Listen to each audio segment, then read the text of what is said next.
Benefits of asking for forgiveness, Part 2. الحمد لله رب العالمين والصلاة والسلام على أشرف الأنبياء والمرسلين أما بعد. My respected brothers and sisters and respected listener, today inshallah we'll talk the second part of Astaghfar. In the light of Quran and Sunnah, Astaghfar is the cause of the downpour of rain, the growth of wealth and children, and the entrance to heaven.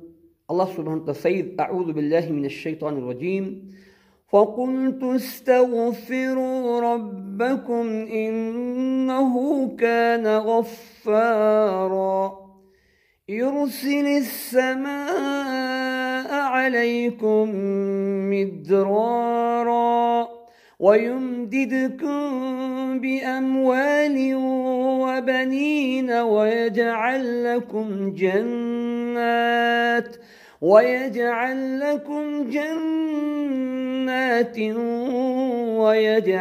لكم أنهارا. صدق الله العظيم. And I, Nuh alayhi salatu wasalam, said, forgive your Lord for your sins, and surely He is the forgiving, the merciful. He will give you success in wealth.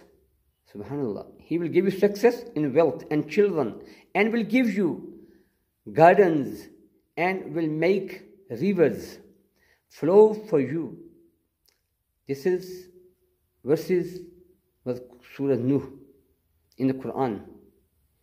May Allah subhanahu wa ta'ala help us to seek forgiveness as much as possible and to receive blessing of Allah subhanahu wa ta'ala. Ameen. Inshallah, this topic will be continued. Time to time, inshallah, I will explain more regarding Astaghfar. You will see how much we can get reward by Allah subhanahu wa ta'ala. How much we can blessing, how much we can get blessing by Allah subhanahu wa ta'ala, and by doing Astaghfar or saying Astaghfar, repentance to Allah subhanahu wa ta'ala. Inshallah, this topic will be continued. میرے پیارے بھائیوں اور بہنوں اور سامعین کرام، السلام علیکم ورحمۃ اللہ وبرکاتہ. جیسا کہ آپ جانتے ہیں کہ ہم نے یہ جو موضوع شروع کیا ہے استغفار کے بارے میں، توبہ استغفار کے بارے میں، اس کا آج جو ہے دوسرا حصہ، جیسا کہ میں نے پہلے کہا تھا کہ پہلا حصہ، دوسرا حصہ جو ہے اس کا ہم شروع کرتے ہیں.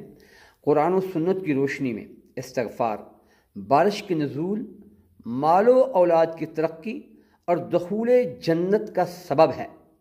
ارشاد باری تعالیٰ ہے، اور میں یعنی نوح علیہ السلام نے کہا فَقُلْتُ اسْتَغْفِرُوا رَبَّكُمْ إِنَّهُ كَانَ غَفَّارًا، کہا اپنی قوم سے، فرمایا اپنی قوم سے اپنے رب سے گناہ بخشواؤ اور معافی مانگو، وہ یقیناً بڑا بخشنے والا ہے.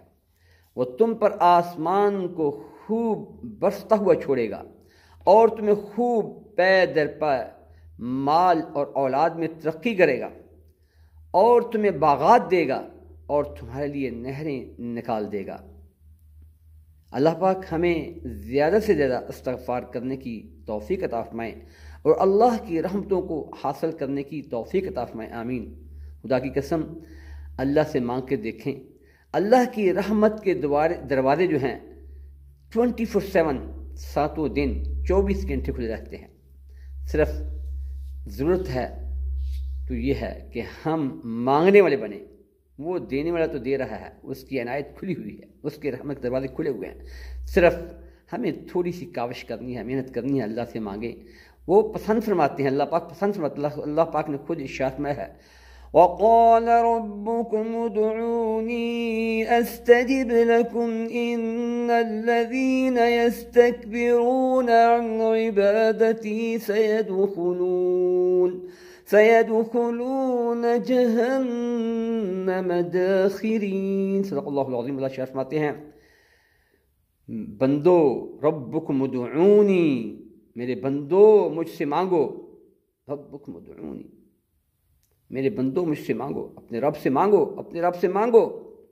استجب لکم، میں تمہاری دعاؤں کو قبول کرتا ہوں. اللہ ہی سننے والے ہیں. وَيَسْتَجِيبُ الَّذِينَ آمَنُوا وَعَمِلُوا الصَّالِحَاتِ. اللہ ارشاد ہیں اللہ قبول فرماتے ہیں دعائیں کن کی؟ مومنین کی. وہ مومن جو اعمال صالح کرتے ہیں. اللہ پاک مجھے آپ کو پہلے 100% ایمان عطا فرمائے، اور اللہ پاک مجھے آپ کو اعمال صالح کرنے کی توفیق عطا فرمائے. کوئی مشکل نہیں ہے، کوئی مشکل نہیں ہے. مومن کی نگاہ تو ایسی ہے کہ وہ جہاں بھی ہوتا ہے اپنے اللہ کو ڈھونڈ لیتا ہے. یعنی مومن تو بہت بڑی چیز ہے. اس لیے علامہ نے خوب کہا ہے رحمہ اللہ نے، نگاہ مرد مومن سے بدل جاتی ہیں تقدیریں، جو ہو یقین پیدا تو کٹ جاتی ہیں زنجیریں. بھائی مومن تو اللہ کو جو صحیح بندہ بنتا ہے تو اللہ اس کی فکروں کے اوپر فیصلے فرما دیتے ہیں، اللہ اس کی سوچوں کے اوپر فیصلے فرما دیتے ہیں. صحیح جو مومن ہوتا ہے، کیونکہ وہ اس کی نگاہ جو ہوتی ہے وہ اللہ کے اوپر ہوتی ہے. ہماری نگاہیں ادھر ادھر ہوتی ہیں، مانگتی اللہ سے ہیں لیکن دل کہیں اور ہوتا ہے. تو مومن جو ہوتا ہے وہ فلی، وہ پاؤں سے لے کر سر تک اس کا جسم جو ہوتا ہے وہ اللہ کی طرف جو ہے لگا ہوتا ہے.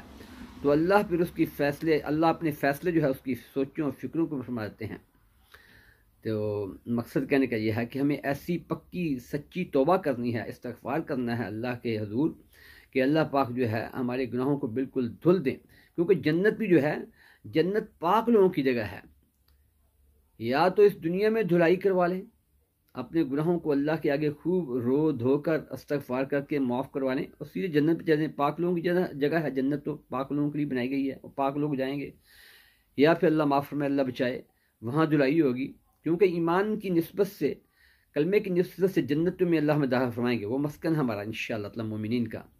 لیکن وہ اعمال اچھے ہوں گے، جیسا کہ اس لمبا سبجیکٹ آگے کہ مومنین کی صفات کیا ہیں، تو وہ جو ہے صفات ساتھ لے کے جائیں گے تو ٹھیک ہے، ورنہ جو ہے وہاں دھلائی ہوگی تو پھر جنت میں جانا پڑے گا، وہاں پاک کیا جائے گا. اس لیے بہتر ہے یہاں رو دھو کے اللہ سے معافی مانگنے. اللہ بڑے غفور رحیم ہیں، اور اللہ پاک مجھے آپ کو معاف فرمائیں. اللہ پاک مجھے آپ کو توبہ استغفار کرنے کی توفیق طرف میں. تو یہ موضوع جاری رہے گا انشاءاللہ تعالی، پھر اس کے بارے میں بات کی جائے گی. اللہ پاک میرا آپ کا سننا سنانا اپنی بارگاہ الہی میں قبول منظور فرمائے. آمین. وآخر دعوانا ان الحمد للہ رب العالمین. Jazakallah for watching. Please like, subscribe and comment.